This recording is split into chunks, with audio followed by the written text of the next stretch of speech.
What's it like to have dated all of my girlfriend's dorm roommates?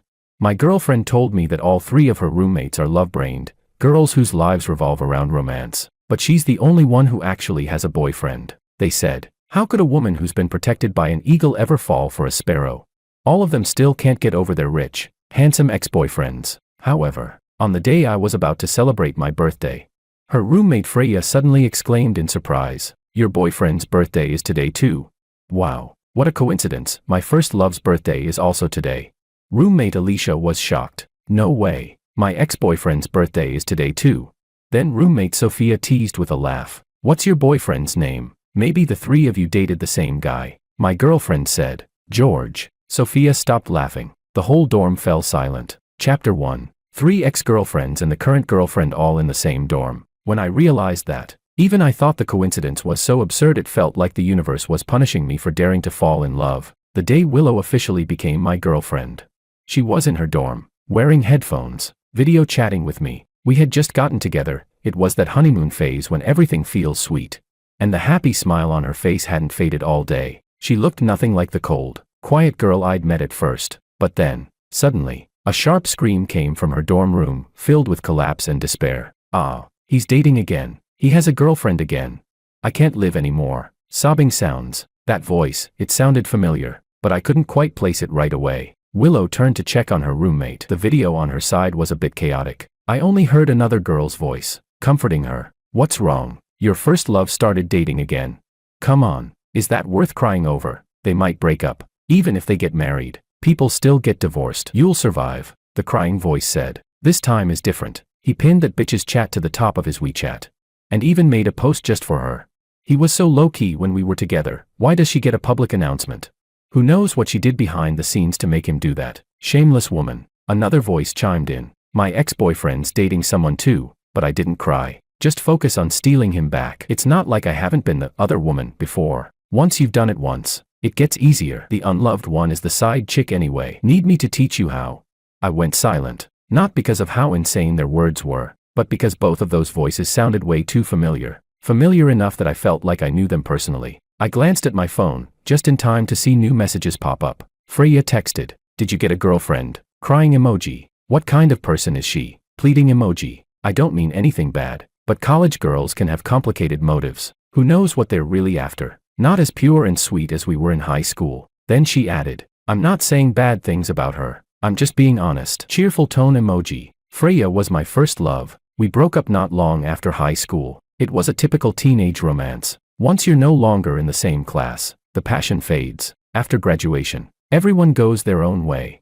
And there's really no reason to keep it going. So we naturally broke up. But things didn't end badly. We stayed in touch. Still chatted, gamed together.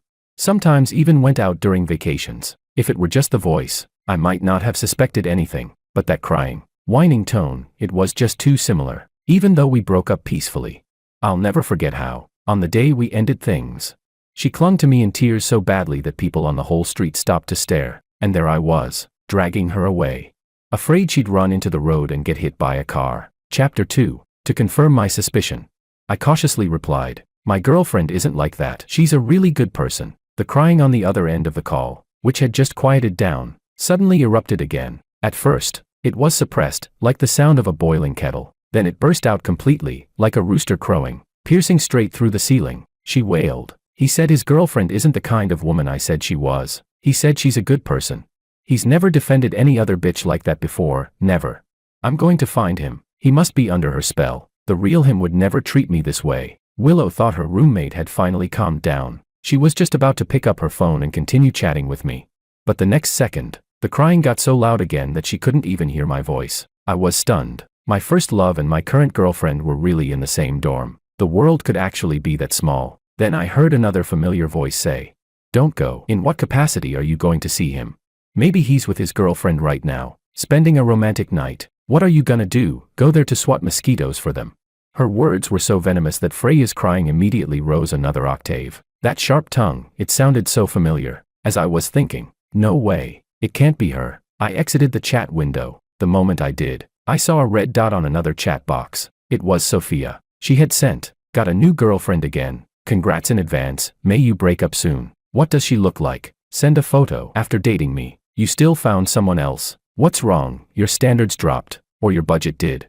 Then another message popped up. Does she know about me? Give me her contact info. I'll say hi to her. After all, I was the official mistress. And then, been the other woman once. Stole someone's boyfriend once. Never got caught. Proven record. Sophia came after Freya. After the college entrance exams, my family gave me a large sum of money to plan a graduation trip. That's where I met Sophia. We were on the same flight. She sat right next to me, because we were the same age, and she was stunning. She left quite an impression on me. We landed in the same country, and met again at a tourist spot. That was when I picked her up. Yes, picked her up. On her second day abroad, she had her phone and luggage stolen. I had friends in that country, so I helped her out and got everything settled. After that, she clung to me, and, looking at her face, I just couldn't bring myself to reject her. Sophia was breathtaking. Even in the entertainment industry, she could easily rank among the top beauties. Her tongue was sharp, but her looks made it all seem like part of her personality. No matter how cruel her words were, her beauty made people forgive her. Naturally, we ended up together and spent 2 or 3 months as a couple. That graduation trip wasn't long, but not short either, and both of us knew it would end the day the trip did. It was a silent agreement, a romance with an expiration date. Just like Sophia said at the beginning, I'm still young. I haven't had enough fun yet. I don't want a long-term relationship right now. Let's just be together for this vacation. When it's over, we go back to our own lives. She talked about love like it was a one-time transaction, with a playful attitude, turning a chance encounter on a journey into a fleeting spark of romance. It wasn't about affection or genuine feelings. It was just to make her graduation trip more memorable, and I agreed. After all, I wanted to add some color to my own journey too. When the trip ended, I got off the plane and left, and even deleted all her contact information. The airport was crowded that day. Sophia didn't know her way around that place. She had no idea where I'd gone. Chapter 3. Now I was certain, 2 of my ex-girlfriends and my current girlfriend were in the same dorm. I felt like fate had decided to throw every cruel trick it had straight at me. But what happened next made me think this was more than coincidence, like someone had set up the whole thing. Another female voice came from the background. What's wrong with you guys? I could hear you all the way from the hallway. It's the middle of the night. Can you quiet down a bit? That voice sounded familiar too. I started to sweat, even though I hadn't done anything wrong. Freya was still sobbing. She choked out. Did you hear what she just said? Was that even human language? It's easy for all of you to talk. You're not the ones whose first love is dating again. If your first love pinned another woman's chat on WeChat, and even defended that pretentious coquette against you, let's see how calm you'd be. You'd make a bigger scene than me. Who are you to lecture me? Sophia was texting me while saying to her roommate, bad words bounce back. Curses don't work. You're just love-brained yourself. Don't assume everyone else is like you. I'm not the same. Sooner or later, I'll make sure I get what I deserve, a real place by his side. Then the girl who had just entered the room let out a mocking laugh. Her tone, familiar, cutting, unmistakable. I thought something major happened, she said. Turns out it's just another heartbreak. You got fooled by a scumbag, and you're still losing your mind over him years later. With that energy, you could have a dozen relationships if you wanted. Freya cried louder. He's not a scumbag. You don't understand him. He's different from everyone else. I love him. The new girl replied with biting sarcasm. You're a top-tier love-brained case, beyond saving. Stop trying to talk to her. Guys, love-brained girls never end well. They only wake up after someone's chewed them up and spat them out. Freya snapped back, furious. Oh please, you're one to talk. When you got dumped, you cried by the bathroom sink with the water running for an entire month. We spent so much on water that the dorm manager almost thought we'd flooded the place. Why didn't you say this stuff back then? Stop pretending you're so rational and enlightened now. You were just as love-brained as me. What right do you have to act all high and mighty? The girl was clearly provoked. She let out a short, cold laugh. At least I didn't keep clinging after being dumped. I didn't beg to stay friends, or send long messages every day that never got a reply. When I break up, I move on. It's all in the past. It's not like I'm ugly or unwanted. There are enough guys chasing me to line up from campus to outer space. Did I go to a bar that very night without giving it a second thought? And the only reason I used so much water was simply because I love taking showers. I was speechless. The truth was, she had been crying secretly in the bathroom. The bar visit, just her getting drunk and sending me long, emotional essays and dozens of 1-minute voice messages. How did I know all that? Because I was sure, the girl speaking was my ex from college, the one I broke up with just this year. The chat record showed she had sent me a long series of messages only 20 minutes ago. Alicia wrote, "You're in a relationship now, aren't you? What's her game rank? Can she play on your level? Can she support you properly in duo queue? Has our little cat met her yet? That cutie always saw us as its mom and dad. I wonder how it feels now that its real dad found it a stepmom. Must be confused or scared. They say when parents split up, it's the kids who suffer. Once there's a stepmom, there'll be a stepdad too. I'm not trying to bother you. I just wanted to say I think our little one misses me. How about we meet this week? I'm not asking to get back together. Okay, I just don't want him to miss his mom too much. Maybe we could have a little reunion. Just the two of us, mother and son. Then she added, you even pinned her chat. That's cruel. You never pinned mine. After a while, another message came. Please, break up with her. Okay, I admit it. I just can't handle you being with someone else after we split. When I didn't respond, she sent another. Heartless man, reply to me. Give me a chance to kneel down and apologize. Because I was video calling Willow at the time, and her messages were so long, I hadn't seen or replied to any of them. Alicia was the very first person to message me after I posted my relationship announcement on WeChat. Her texts came fast and furious, walls of paragraphs flooding in until my head hurt. Then came a string of 60-second voice notes, soft and hesitant. When I converted them to text, they were all about my new relationship, pretending to be casual, just curious and gossiping. Alicia and I met during college. We had mutual friends and met at a birthday party. We exchanged contacts that night, and things just naturally developed from there. Among all my relationships, she was the one I dated the longest. Maybe because she and I shared the most interests and had similar ways of thinking. Everything we did together came from mutual enjoyment, not one person tolerating the other. Our time together was easy, natural, and balanced. But in the end, we still broke up. After all, we weren't at the same university, and since the capital is huge, it was basically a long-distance relationship. Of course, the real reason was our clashing personalities. Our mutual friends were baffled. We were so compatible, almost like two halves of one person. And yet we broke up because we were incompatible. But that's the thing, even the most similar people will have differences. And whether two people can stay together depends entirely on how they handle those differences. We had plenty of fights over our personalities. I refused to compromise, and she refused to back down, so we broke up. When it comes to love, if it doesn't fit, then just end it. I'm the type who selects, not changes. I have no interest in sacrificing myself for a relationship that's passionate but doomed. And honestly, that goes both ways, for me and for her. If one person has to keep suppressing themselves just to make it work, then the relationship will only end in an ugly way. I've always made sure to leave things on decent terms when breaking up. My parents raised me to always leave room in everything you do. That's why all my ex-girlfriends are still neatly resting in my contact list, still able to message me whenever they want. Chapter 4. I didn't know what to say. I'd clearly just dated and broken up normally, one relationship at a time, but somehow, with all of them ending up in the same dorm, it made me look like some kind of time management genius, a guy who dated an entire dorm's worth of girls at once, a certified scumbag. In the end, I hung up the call with Willow before she did. Later, she texted me, explaining everything again. She teased that all her roommates were love-brained, still obsessed with their ex-boyfriends after breaking up. I looked at her messages and said nothing. I didn't tell her that I was the ex-boyfriend she was talking about. When I told my buddy David about the whole thing, he stayed silent for a long time. Then he asked, "So, are you switching careers to write novels now? Is this the plot of your new story?" I said no. He went quiet again for a long while, then finally managed, "You'd better not let them all find out about each other. If they team up against you, you're done for." He continued, "Have you never watched those palace drama shows?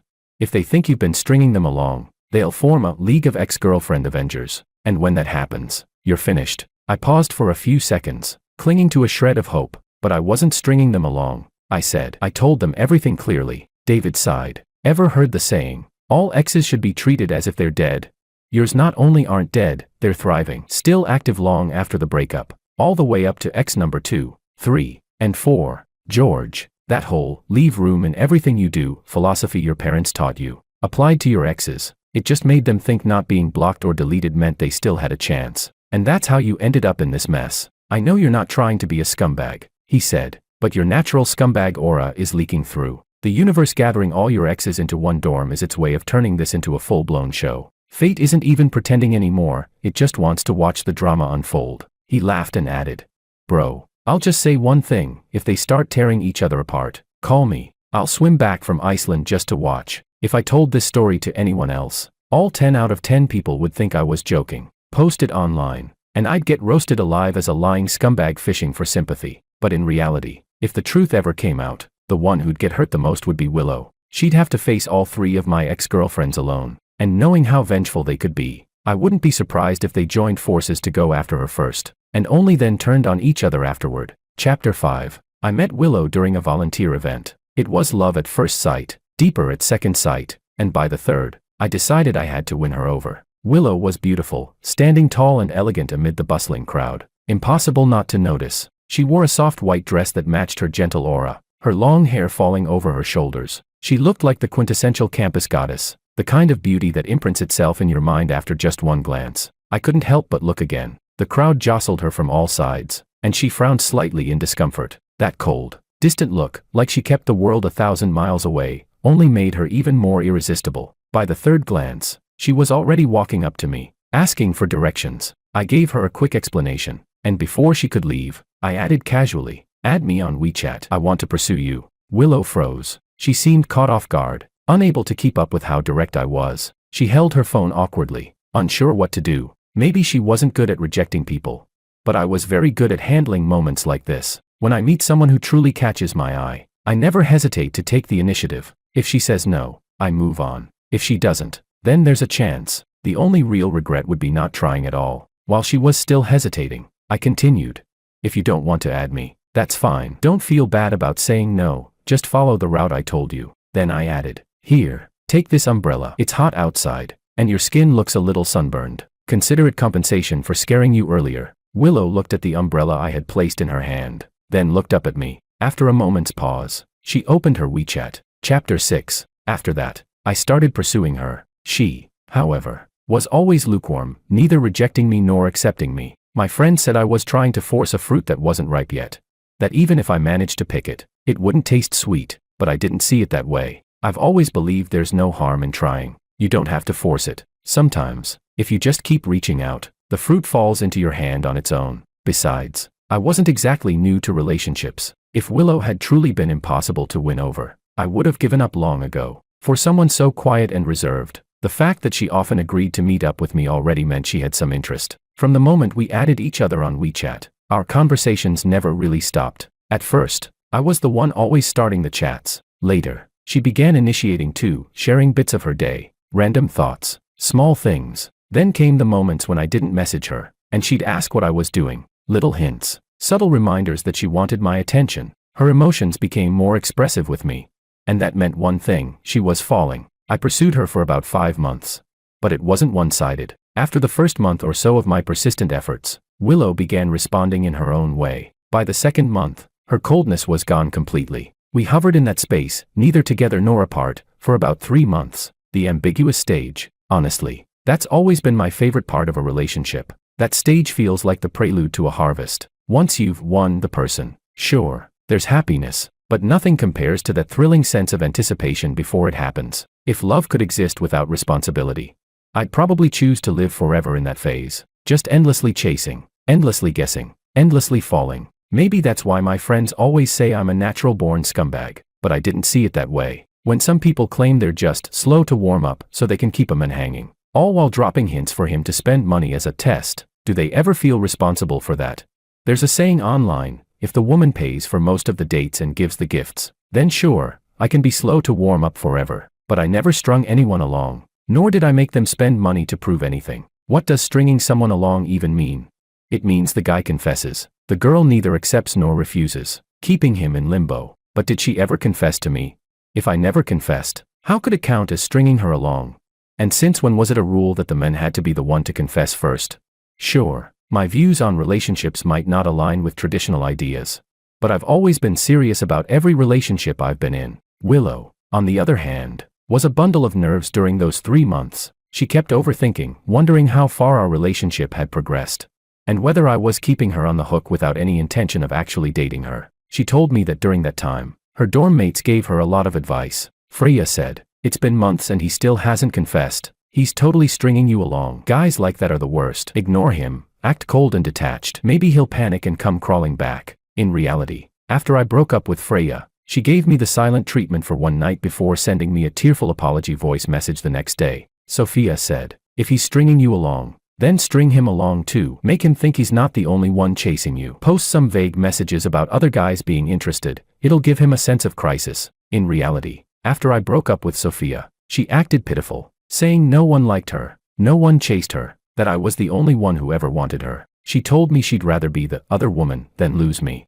Alicia said, "Don't take the initiative. When a woman takes the lead, she loses value. Wait for him to confess." In reality, Alicia was the one who chased me. Every day she'd ask if I loved her, again and again. Even after we broke up, she kept asking if I had ever truly loved her. Willow told me happily, but you know what? I didn't listen to them. After thinking about it for a while, I confessed to you first. Later that night, she couldn't hold it in and called me. She was standing on the balcony, away from the noise of her dorm, and said softly, because I figured, those girls don't even have boyfriends, so their advice is useless. What Willow didn't tell me was that she suspected those three were setting her up. Though they acted close, she could feel their jealousy. Ever since she started texting and calling me, the others would make snide comments, half jokes, half venom. They'd toss around lines like, "Don't be love-brained. A man who doesn't spend money on you doesn't love you. If you spend money on a man, you'll be cursed for life. Be reserved. Don't fall so quickly. Fall too soon and you lose your worth. A dumped woman is a treasure. Men will chase her outside. If a guy doesn't reply instantly, you're not in his heart."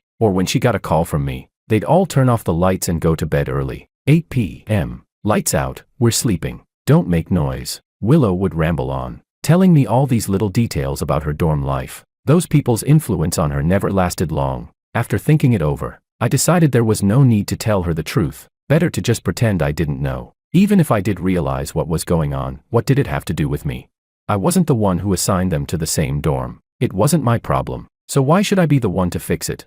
Chapter 7. Honestly, I already thought it was unbelievable that all four of them shared a dorm room and still hadn't figured out my existence, not even after I started dating Willow. After all, I still chatted with Alicia sometimes, and we even played games together with voice chat. I figured maybe they each had a bit of pride holding them back. They never mentioned my name, never brought up any details about me in front of each other. They only shared similar heartbreak stories, different people, same kind of pain. In short, all these strange coincidences had gone unnoticed until now. Reality, sometimes, is far more dramatic than fiction. I quickly tossed the whole thing to the back of my mind. I kept dating Willow the same way as before, same rhythm, same pace. I didn't go out of my way to hide anything.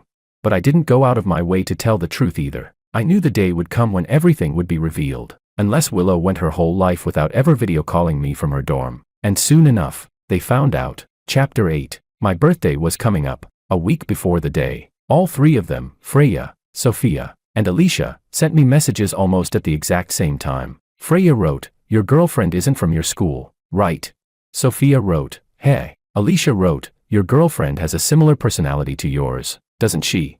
They knew. Then Willow messaged me, "Honey, I'm downstairs at your dorm." As her message popped up on the screen, a chill ran straight down my spine. It looked like such a normal text, but in that moment, knowing what I knew, it felt hauntingly wrong, especially now that I was certain the other three knew everything too. I didn't know what they had talked about. I didn't know what they had decided. Rationally speaking, I probably should have broken up with Willow right then. Avoid the mess. Step away before it got worse. Because if I continued this relationship, I'd inevitably be tangled up with the other three again. And even from a logical point of view, I knew not every relationship led to marriage. The odds that Willow and I would eventually break up weren't low. But still, I couldn't bring myself to let this ridiculous situation end the relationship like this. So I went downstairs to meet Willow. She was standing under a tree, wearing a thin knitted sweater. Looked like she'd rushed out without grabbing a coat. Her face was bare, no makeup. Even the hem of her dress was wrinkled. She'd never come to see me like this before. She was always so put together, always perfect.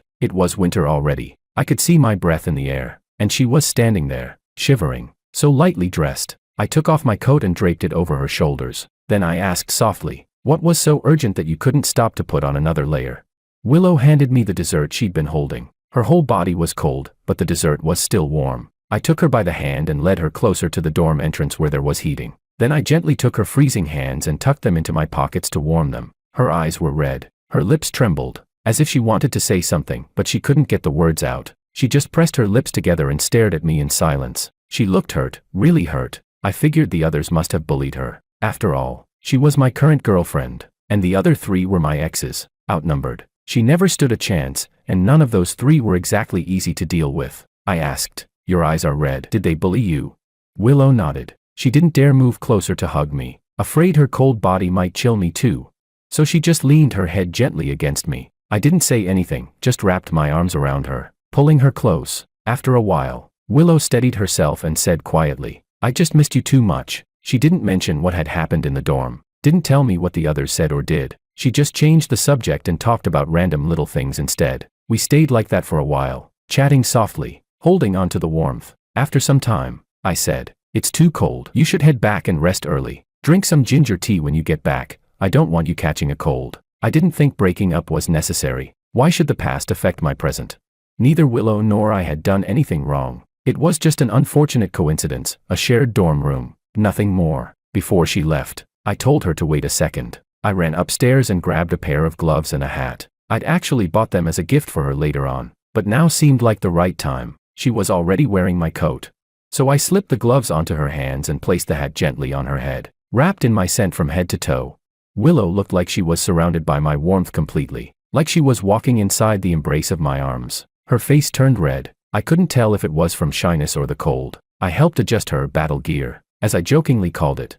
Then sent her off, thinking to myself, that'll really piss those three off. Chapter 9. When I got back to my dorm, it didn't take long before my phone started buzzing. All four of them messaged me at the exact same time. Willow wrote, I'm back at the dorm. It wasn't cold at all on the way. Freya sent, forwarded, in adult society, the most dangerous thing is a woman who takes the initiative. Be careful, it might be a trap.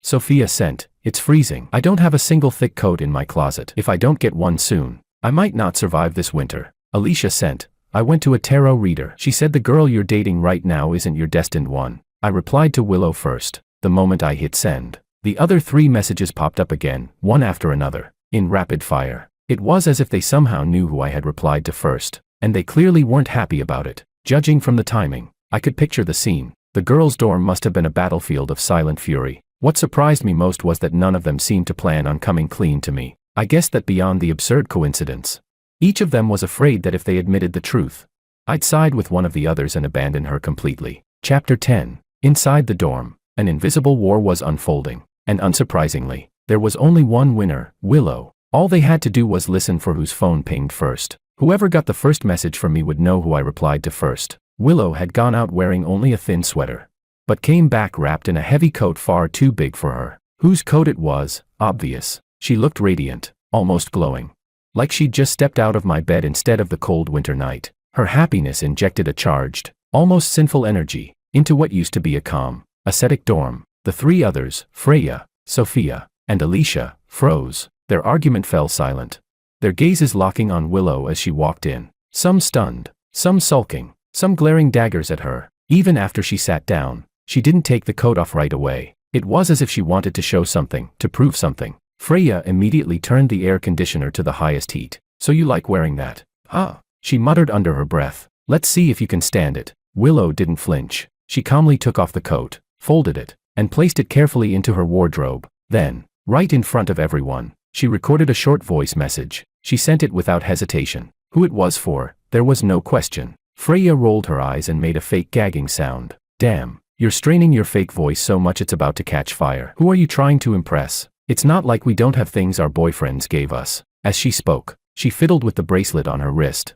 a bracelet she had begged me for back in high school. Back then, we weren't even dating yet, not even close friends. We'd started dating later, but didn't even make it to the next birthday before breaking up. That bracelet was the only gift she ever got from me, and the only one she still kept. The more Freya touched the bracelet, the sadder she felt. Tears welled up in her eyes, threatening to spill at any moment. When she heard the ding of a new message coming from Willow's phone, while her own remained silent, she almost burst out crying, to avoid an even more humiliating situation. Freya climbed into bed and snapped, I'm going to sleep. None of you say another word. If anyone talks, I'll post everything on the campus gossip wall. Then she turned off the lights, buried herself in her blanket, and typed furiously with red eyes, asking why she hadn't received a reply. The other three said nothing. At this point, there wasn't much left to say. All of this had started with one innocent topic, preparing birthday gifts. Freya had casually said, your boyfriend's birthday is on that day too. My first love's birthday is the same. What a coincidence. Alicia followed. No way, my ex's birthday is that day too. Sophia had laughed teasingly. What's your boyfriend's name? Who knows? Maybe you three share the same man. But Sophia didn't actually know George's birthday. He'd never told her. In fact, she didn't know much about him at all. He was her only contact left, and even that was one she'd begged to have restored after being blocked. She had already revealed everything about herself. But she didn't even know which university he attended. Willow, not sensing the gravity of the moment, replied casually, "George Wang." Then, silence. Sophia's laughter stopped instantly. The four of them sat together, cross-checking details one by one, and as unbelievable as it sounded, the facts lined up. It was the same person. Once the truth sank in, they all had the same thought. Should we tell him? But almost immediately, the same answer rose in each of their minds. No, they knew George too well. To George, the past was the past. He never let old relationships dictate his present. If he ever found out about this, he wouldn't hesitate to cut ties, and the ones abandoned would be them. Maybe he'd even delete or block their last means of contact. When they saw Willow suddenly storm out of the dorm, they debated whether to stop her from telling him everything. In the end, they held back. They'd already prepared for the worst. If the truth came out, fine. They'd just play the victim, act like the pretentious coquette, the one who did nothing wrong, and claim that Willow was overly possessive, too jealous, too dramatic, say whatever it took to twist things around, anything to drive a wedge between her and George. But the worst-case scenario didn't happen. Something even worse did. Willow came back radiant, eyes shining, cheeks glowing, and wrapped in George's coat, wearing his gloves and hat. She hadn't been dumped, she'd won. They would have preferred the disaster over this outcome. She went out looking pitiful, and came back with everything they still longed for. Chapter 11. Willow had gone out that night intending to tell George everything, but after walking a few blocks in the cold wind, she suddenly lost her nerve. They had only just gotten together. Compared to the others, she was the last to meet him, the one with the weakest emotional foundation. Now that she knew they had all been with the same men, every story they had once told her, every late-night confession about their ex-boyfriends, sounded completely different in hindsight. The more she thought about it, the worse she felt. She used to tease them for being love-brained, but now that she realized the man they were obsessed with was her own boyfriend, how could she possibly laugh anymore? She remembered Freya saying she and George had gone to the same high school, first loves. Even after breaking up, they'd stayed in touch. Then there was Sophia. Her relationship with George had been the shortest. But from the way she'd described it, it was clearly the most intense. So intense that she still couldn't let it go. Even willing to call herself the other woman, just to hold on to him. And Alicia, just thinking of her made Willow's stomach tighten. Because Alicia had been with George the longest, she started combing through her memories, recalling every small detail she had once brushed aside. Alicia had spent very little time in the dorm during her relationship, rarely talking about her love life. What Willow remembered most vividly was the night Alicia had broken up, the crying in the bathroom, the sound of running water, the constant worry that she'd flood the whole building. But after that breakup, Alicia started spending more time in the dorm. That could only mean one thing. She'd been living with George before, and hadn't she once mentioned raising a cat with her boyfriend? A stray they had rescued together. Willow scrolled through her chat history with George, searching for the mention of a cat. Sure enough, he had mentioned one early on, even sent her pictures. He'd said the cat was living at his place near campus. Willow let out a breath of relief. At least the cat wasn't with Alicia anymore. That meant there was one less thing connecting them. But she didn't let her guard down. Alicia might say she was over it, but her behavior said otherwise. And from everything Willow had heard, they had been a perfect match. Same interests, same hobbies, same rhythm. Their breakup had been caused by a single conflict. And if that conflict were ever resolved, Willow's mind raced with endless what-ifs. Now that the truth was out, she knew her 3 dorm mates all had their own agendas. Each of them wanted to reclaim what they had lost, and the first obstacle standing in their way was her, the current girlfriend. Willow didn't doubt George's loyalty, but she did doubt what the others were capable of, especially Sophia, the one who proudly called herself a pretentious coquette and bragged about being the cheating third wheel. If her stories weren't made up, she had probably started meddling during George's relationship with Alicia. Someone that skilled at playing dirty wasn't to be underestimated. Just then, Willow's phone vibrated. A new message popped up. It was from Sophia. Sophia wrote, "I think you'll want to see this." Then she sent several screenshots. They were from a group chat, a temporary one, created between the other 3. Freya was the first to speak in the group chat. She wrote, "Let's get Willow out of the picture first. Then it's every woman for herself. Are you really fine watching her dress up every day, strutting out to meet him, and then coming back flaunting all her little trophies? I've heard stuff about her. Willow looks cold and innocent, but she's not as proper as she pretends. I bet she's done sketchy side jobs before. There's Northwest way she got close to George with pure intentions." Then another message followed. "Who knows how low she can go? I heard girls like her, those nightlife types, just want to land a rich guy and will do anything to climb up. No shame, no limits." And another one. I know George. He's rich but naive. No life experience. Easy to fool. Getting tricked by some party girl like Willow is exactly what I'd expect. Sophia replied, really? She doesn't look like that kind of person. Alicia shot back, stop spreading rumors. Whatever's going on between them has nothing to do with me. I've already moved on. Freya asked, oh yeah, when you were with him. Did he ever pin your chat to the top? Did he ever buy you a coat? Did he ever give you a hat? Did you ever get gloves still warm from his hands? Did you? Sophia wrote, what exactly are you trying to do? Freya replied, let's join forces. At least drive Willow out first. Then, whoever wins after that, wins. Sophia responded, sure, smile emoji. Alicia typed, I refuse. I'm not teaming up with a homewrecker who tried to steal my boyfriend. At that moment, Alicia finally connected the dots. Back then, Sophia had treated being a pretentious coquette, a proud, other woman, like it was something to brag about. She would openly talk about her techniques for keeping a man hooked, teaching them how to please him, how to seduce effectively. Sometimes, when the others helped her carry her packages, they'd find risque jewelry or revealing clothes inside. She would dress up flamboyantly, take photos and sultry mirror selfies, and send them straight to the men she was seeing. Willow had never been interested in those things. But she had a good memory, and when Sophia gave those little lessons, she had remembered a few of the tricks and even tried one or two in her own relationship. They'd worked remarkably well. At the time, none of them thought much of it. After all, the other woman had never been one of them. But now, the boomerang had come back and struck them all square in the face, especially Alicia. Realizing what had happened, she'd exploded, standing right there in the dorm, screaming at Sophia. Before Willow had returned that night, the two had already fought. Freya hadn't stopped them. She stood by the door, recording everything. The noise had gotten so loud that the girls from the next dorm came over to knock on their door before it finally ended. Sophia had walked away with scratches on her face, a huge deal for her. Since she'd always been proud of her looks, Willow could understand Alicia's fury if she found out that the other woman who once stole her boyfriend was the same person who had spent months teaching her how to seduce a man, how to please a man. She would have lost her mind too. Willow let out a silent, bitter laugh. She finally understood why Sophia had sent her those screenshots privately. Willow typed back, what are you trying to say? That group chat had been created by Sophia herself, but she hadn't said a single word in it. She had let the most impulsive one, Freya, jump in first, to charge ahead, to be the cannon fodder. Sophia sent another message. You saw what happened. I got hit today. Then another. You wouldn't even be with George if it weren't for me helping you, right? Can you honestly say you haven't used any of the tricks I taught you? And then, there's no need to treat me like your enemy. Your real threat is Alicia. George never had any real feelings for me. I was just too stubborn to let go. But Alicia's different. She and George dated for 3 solid years. She continued. Out of all of us, Alicia's the calmest right now. Doesn't that say something? Maybe she's confident, too confident. Maybe she doesn't even take you seriously. Like you're not worth her time. Tell me, do you think she'll expose everything to George and use it as a chance to say something clever? Willow didn't want to admit it.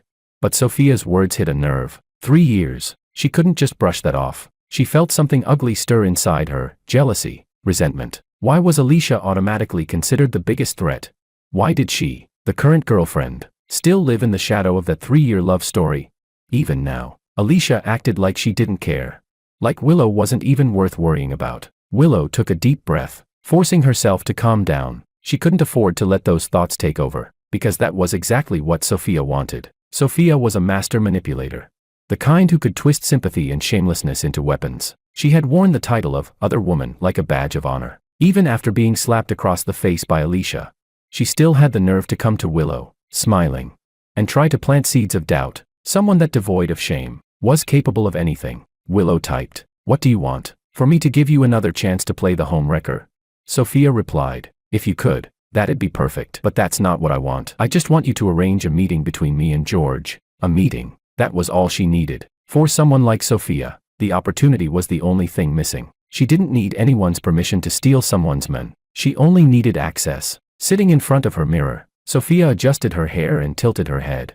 Her reflection smirking back at her. She still had the looks, the charm, the confidence. What she lacked was the chance to use them. George rarely agreed to meet her anymore. Sophia wasn't lying when she said George had no feelings left for her. Whatever spark they'd had burned out that summer. Snuffed out the moment she'd said something careless. Something arrogant and insincere about love. Willow replied, I refuse. I'm not teaming up with someone who proudly calls herself a homewrecker and spends her time trying to steal my boyfriend. Chapter 12. After that incident, Willow almost stopped staying in the dorm. She started looking for a place nearby, planning to move out. Our dates also became more frequent. She was clearly feeling insecure. On my birthday, after the morning celebration ended, I set aside the entire afternoon just for her. I invited her to my place and introduced her to my cat. She often mentioned the kitten when we chatted, and during our video calls, she'd ask me to show her to the cat. It was obvious she cared a lot about the fact that the cat used to be raised by both Alicia and me. Back then, Alicia always called herself the cat mom. She'd say the cat was her heart and soul, and even after our breakup, she'd keep bringing up how the kid suffers after a divorce, using the cat as an excuse to come over and pet it again and again. Willow got along really well with the cat. Alicia had always claimed that the cat didn't like anyone but her, and that if I brought another woman home, it would feel hurt. But in reality, the cat was loyal to whoever fed it. Within half an hour, it had already rolled onto its back, letting Willow rub its belly. The two of them looked as close as a real mother and child. I recorded a short video and took a photo of the three of us together, 2 people and a cat. Alicia asked for the pictures and the video. Right after I sent them, I noticed she'd updated her WeChat moments, something she never did before. The next second, I heard my phone ping with a message notification. Out of the corner of my eye, I saw Willow watching my reaction. I opened WeChat. It was a message from Alicia. Alicia wrote, "You didn't let another woman meet my cat, did you?" Answer me, George. I'll never forgive you, never.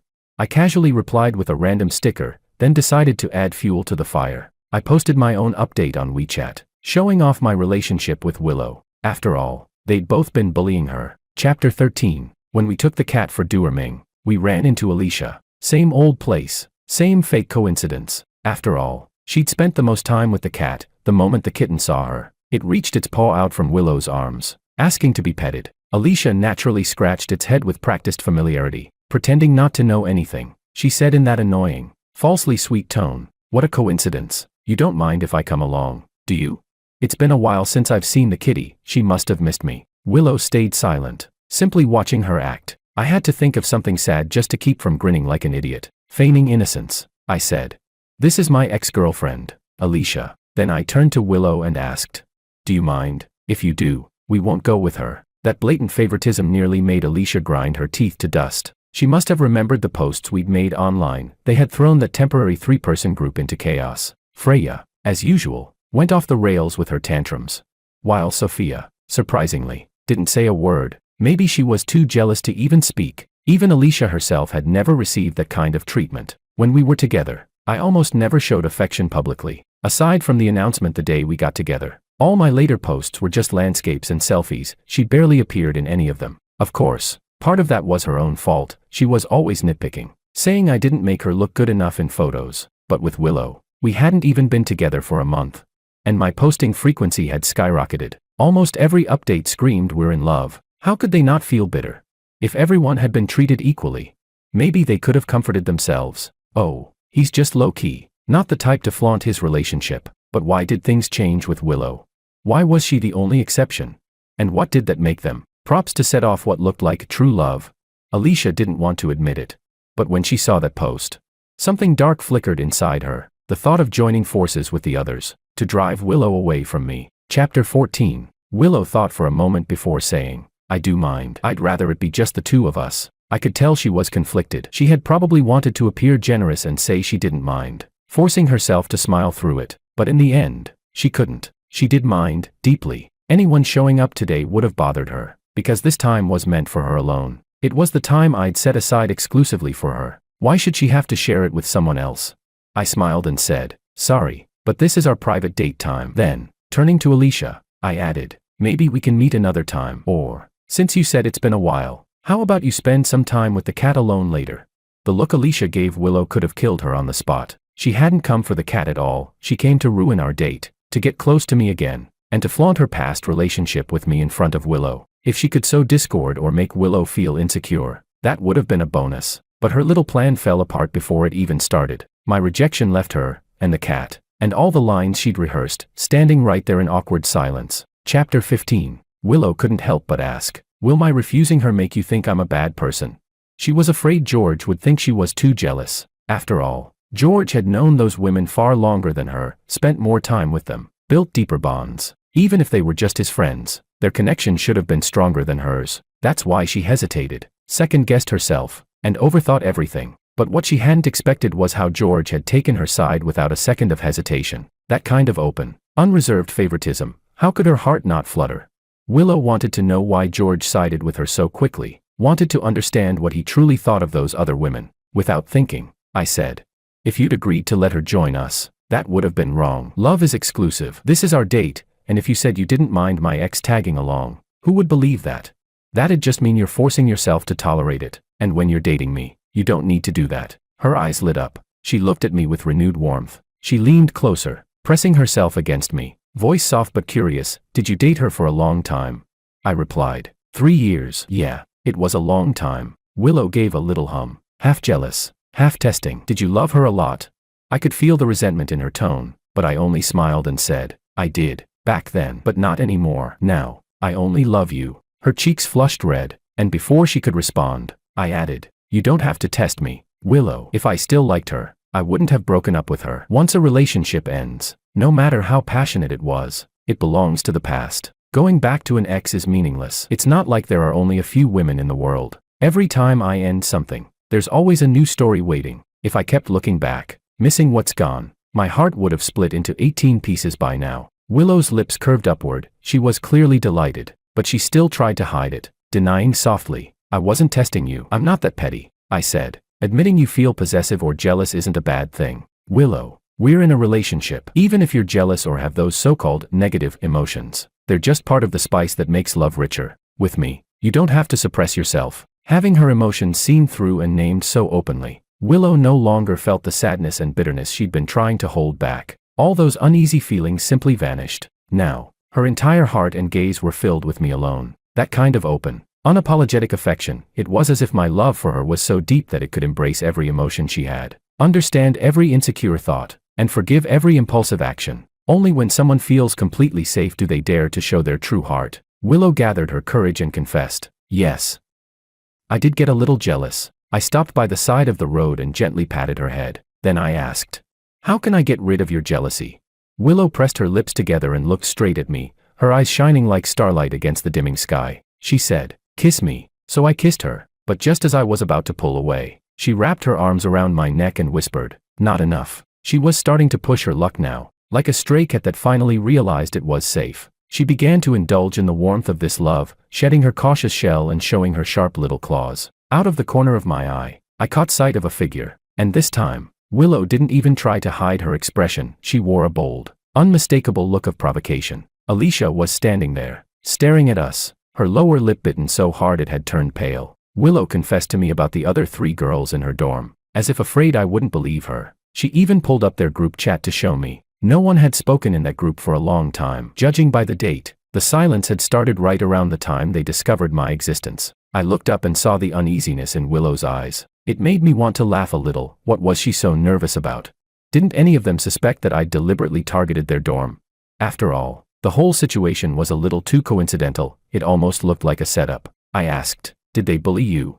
Willow froze for a second, clearly not expecting me to ask that first. Her first instinct was to say no. After all, she hadn't really suffered any major harm. But then she remembered something Sophia had once said in the dorm. Sophia had said, "Some girls these days love acting all tough and independent, like they don't need anyone's help. But it depends on the situation. Sometimes, showing a little weakness can make a man feel more sympathy for you. Especially for someone like me. When a pretty girl like me cries a bit, he'll give me anything I want." So Willow changed her tone and said softly, "Yes." She blinked, trying to look pitiful, though she didn't have Sophia's acting skills, who could summon tears on command, nor Freya's cry at everything reflex. But then she remembered Sophia's lesson on how to cry. If you can't cry when you're sad, just pinch yourself, or keep your eyes open without blinking for a while, or poke them a bit with your finger, you'll tear up fast. Willow tried not blinking. Her eyes reddened from dryness, glistening faintly. She lowered her gaze, trying to look pitiful. She said, "They've kind of teamed up against me when I'm in the dorm. They isolate me. They tell me not to talk after 8 at night. They even made a separate 3-person group behind my back. They don't tell me anything and just shut me out.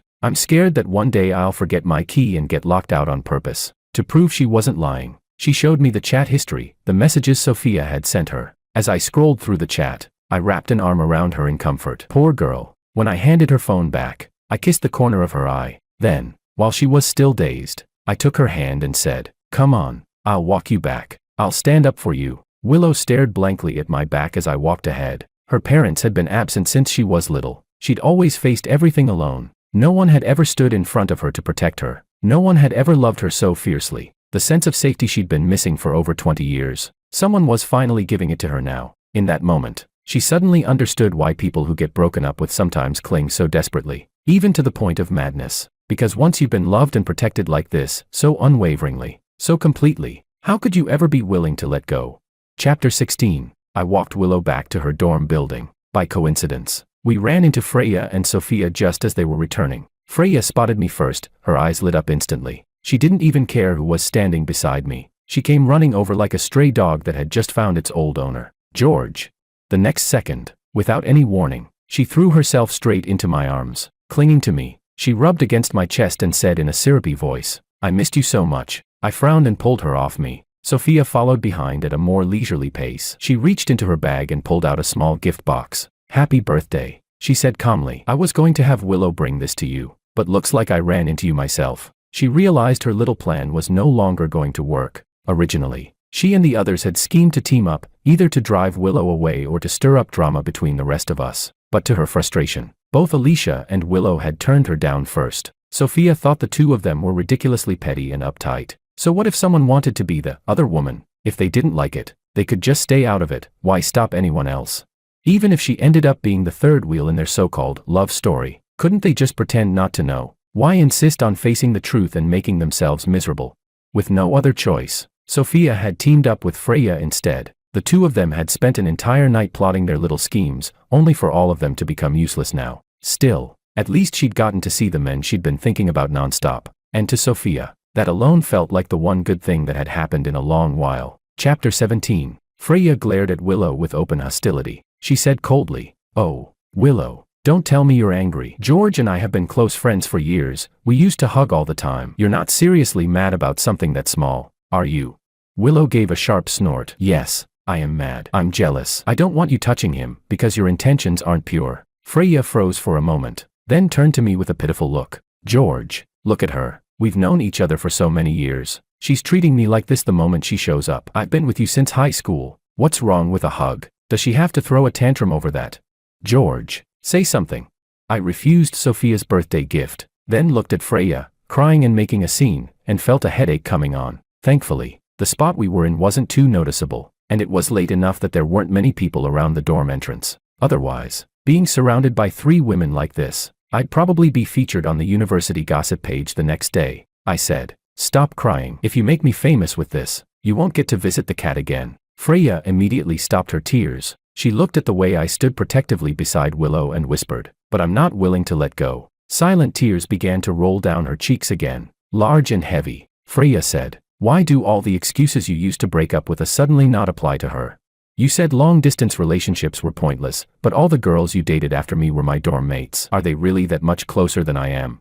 Back then, saying long-distance was just an excuse. The truth was, our personalities didn't match. Among all of them, Freya was probably the most straightforward. Whatever she was thinking was written all over her face. Even her attempts at manipulation were blunt to the point of being frightening. The real reason we broke up was because she was far too emotional. Every disagreement ended with her threatening to break up, no matter what the issue was. I always had to be the first to apologize, the first to bow my head. And even when she later realized she'd been wrong, she'd brush it off with something like, "A girlfriend can't be wrong. If something's wrong, it must be you misunderstanding me." Ironically, it was that same intensity, that stormy, unpredictable emotion, that had once made me feel a strange sort of tenderness toward her. Her occasional sly, flirtatious remarks had even seemed cute at the time. But in the end, it was exactly those traits that led to our breakup. Chapter 18. Sophia watched as I comforted Freya, leaving her completely ignored. A faint sense of loss settled over her. Freya, meanwhile, pitted herself. She'd had a short, reckless relationship with me back when she was still immature, and afterward, she'd been trapped in the role of just a friend, unable to move forward or let go. All she could do was watch, with growing resentment, as one woman after another appeared by my side. Because she could still stay friends with me after our breakup, she assumed everyone else could do the same. But that wasn't true. Sophia couldn't. Our communication had dwindled to almost nothing. Most of the time, it was just her performing a lonely monologue, trying everything she could think of to win me back, only to fail again and again. Every year, she'd try to find a way to see me. Every year, She'd hoped to spend my birthday with me. She wanted to know where I studied, where I lived, what my life looked like now. But none of that information ever came from me. She learned about me from other people, from Alicia, flaunting her stories, from Freya, gossiping without restraint, from Willow's posts, from everyone except me. Sophia always felt like she'd been paying off a debt, the debt of a careless remark she'd made years ago. She'd long forgotten what she'd said, buried beneath the passion that followed. The love that came after was so intense it swallowed everything else, made her forget herself completely, drowning in the dream I'd built for her. We traveled to many countries together. Sophia could afford her own plane tickets, but most of the expenses during those trips, the hotels, the meals, the tours, were all covered by me. She didn't know how to plan or handle anything. She simply clung to me. Those days were the safest she had ever felt in her life, wrapped in a sense of security she'd never known before. Even when unexpected problems arose, I always handled them calmly, efficiently. Sophia became addicted to me. Her love grew stronger and stronger, peaking right up until the very last moment of our final trip together. But by then, I had already decided to leave. When we got off the plane, I didn't say a word. I simply walked away. Sophia wasn't familiar with that airport, and with the heavy crowd, she couldn't catch up. Then she discovered I had blocked her everywhere. All I left her was one message. The trip is over. Thank you for the beautiful love experience. Maybe we'll meet again someday. Only then did she remember what she'd once said, and how arrogant, how foolish she had been. But it was too late. All she could do was create new accounts to add me again, to apologize, to beg. She had never once humbled herself before anyone in her life. She had never paid a price for her arrogance, until that moment. Nothing had ever felt more helpless than being abandoned alone in a crowded airport. Compared to the other three, Sophia was the one who got the least from me. If there had been no comparisons, maybe it wouldn't have looked so tragic. She could have stayed on her little stage, performing her one-woman show about stealing someone else's love, convincing herself she was still the star. If there had been no comparisons, maybe she wouldn't have seemed quite so pitiful. Chapter 19. After everything had been laid bare, they behaved themselves for only a few days before going back to their old ways. Freya texted me, "Handsome, new game season just started, want a cute girl to team up with. It's fine if you play with Willow too. I don't mind being a third wheel. Willow isn't that petty, right? Surely she wouldn't stop you from playing games with friends." Forwarded post, beware. A clingy girlfriend is not a good sign. Willow read Freya's message out loud, word by word, while holding my phone. I had my arms around her as we watched a video together. Finally, she lost her patience. She sends you this kind of stuff every day, and you still haven't blocked her. I tried to calm her. Come on, she's not right in the head. I'm just afraid if I block her, she'll jump off a building. Willow snapped. So you just let her keep sending things like that? I said. Then why don't you reply for me?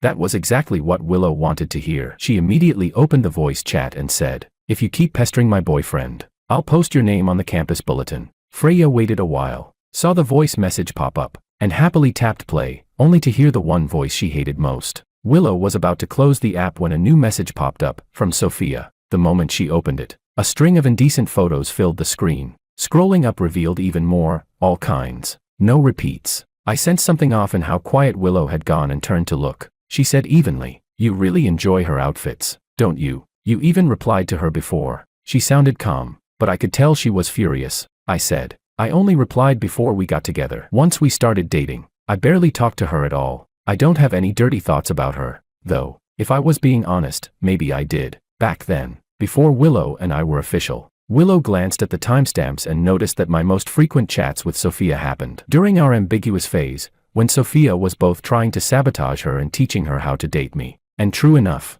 since getting together with Willow, I hadn't messaged Sophia again. Willow took my phone and sent a blunt, single-word message, "Get lost." Sophia instantly realized it wasn't me on the other end. She replied, "Willow."